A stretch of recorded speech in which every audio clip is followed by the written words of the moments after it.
One more question on the subject of Maharishi's Vedic educational approach from a student at Maharishi University of Management, David Pullman. He asks Maharishi, what is the special value of reading Vedic literature in Sanskrit for students in your consciousness-based system of education? English translations, however imperfect, being comprehensible, engage the intellect and heart and seem to offer educational and inspirational value. So I guess the question is, what is the value of reading Vedic literature in Sanskrit? Every Sanskrit word is lively on all levels, surface level, deeper level, deepest level, and transcendental level. Vedic expression is any word. Vedic expression is the expression of totality. Totality. And this totality is available in one word. Ah. So Vedic is the language where A is inevitably pronounced while pronouncing any word. You take any alphabet, you can take any consonant, anything. A is there, and A is the total field of knowledge. So whatever you say, totality flows. This is Vedic word. The speciality of Vedic word, Vedic sound is, it's a flow of totality. It's a flow of infinity. Flow of totality, flow of infinity. Vedas, they cannot be translated, They can be experienced. Our own consciousness can completely identify with the transcendental field. And it is that level which is permeating on all levels of expression, subtle and gross and very gross and the huge, enormous galactic universe.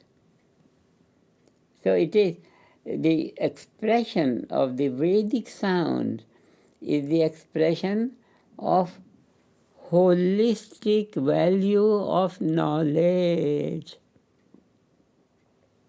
Vedic sound means it has a flow of totality.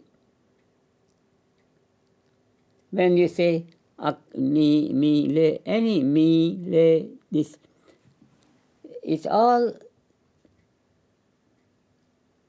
some part of A is there. In all the letters, when we say A, I, U, like that, ka, kha, ga, gha, cha, cha, ja, jha, A is there, A is there, A is there. So every Vedic sound has some of A in it. And whole day when we are speaking Sanskrit is very near the Vedic. It's not yet total Vedic. But total Vedic is the total flow of wholeness. Purnat Purnam Udachyate. That is the fullness. From fullness flows. From fullness flows. So the sound of the Veda, whatever differentiated values on the surface, but it always reverberates in some value of totality, total knowledge, some Atma. Whatever we say, it's the flow of Atma, it's the flow of Atma, it's the flow of Atma, it's the flow of Atma. Even a drowsy man speaks. less drowsy man speaks. A man awake speaks. A man who is more fully awake within himself, he also speaks. A man who is awake within himself, in the transcendent, he speaks, but his speech is heard on its own level. That is being. That is being. So the recitation of the Vedic words means we are stirring up in our own awareness some feature, some quality of totality, totality, totality, totality. This is Vedic language. This is Vedic culture. No matter what you do, you are stirring up totality. You are stirring up totality, stirring up totality. Translations are, Vedic text cannot be translated because in translation you can translate only isolated values. Translation is in space-time boundaries. So surface of it, next level, another surface level, next level, another surface level, next level, another surface level. In the translation, you can't do it. That is why Veda is not known.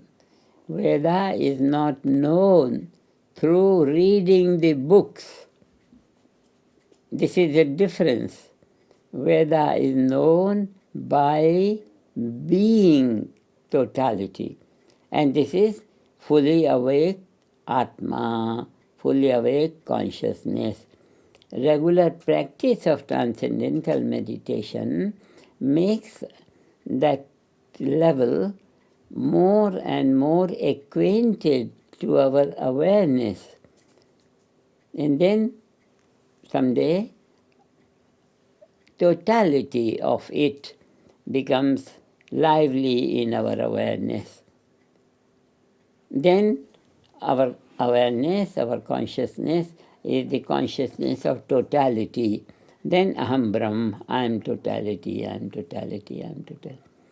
So I am totality is not a is not a what you call, not an intellectual concept. It's a reality. It's a reality. So there is a great meaning in the words, but because it is that most delicate level of physiology, most delicate level of physiology, most delicate level of physiology, which requires so much purity in it. We just use one word, purity. Purity of eating, purity of breathing, purity of everything. Purity also comes in that the construction of the house and what time you go. There is a auspicious time to go out or inauspicious time to meet the friends and quarrel with them and all that. Very delicate balance. All these are fulfilled in that life which is only for that. That is the Vedic way of life.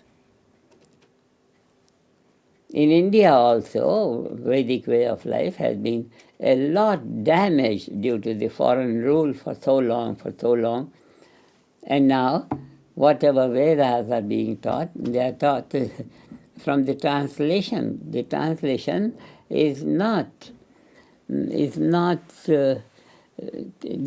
do justice to that eternal voice of totality, which is the reality of the transcendental consciousness. Richo akshare parme vyoman. Rishas are in that collapse of the transcendent infinity.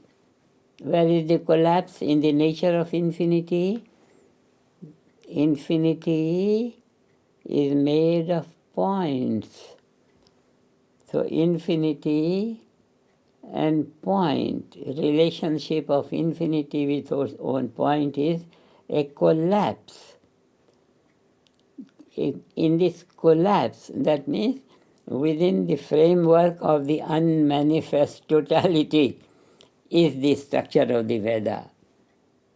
So Veda is the reality of the unmanifest field. And in the unmanifest field, all the memories are there. And when the memories wake up, they are heard, their activity is heard. So it becomes Shruti. Shruti means that which is heard. Shruti is the Veda. Shruti is the Veda. It's a very beautiful field of blessing to mankind. Only it has to be properly brought about. Our effort is to have some kind of very pure atmosphere, pure colony, pure, and there we want to culture these Vedic people, Vedic, and then they will be able to enliven real Vedic chanting. What happens with the Vedic chanting? Harmony comes to be established in the field of disharmony. For example, the rains have not come for 2-3 years or long time, 2-3 years, not long time. When the Vedic Pandits, when they recite the Veda, 1 day, 2 day, 3 day, 4 day, rains will come. And coming of the rains means the disharmony in the atmosphere becomes harmony. So the rough trends become harmonious trends. So this, our program is to have this group as soon as possible, have this program as soon as possible, and this is the way of life, Vedic way of life, experience of the Atma, which is predominant in this way of life, Vedic way of life, that will sustain harmony in the whole world consciousness. Whole world consciousness. Quietly stirring up the transcendent.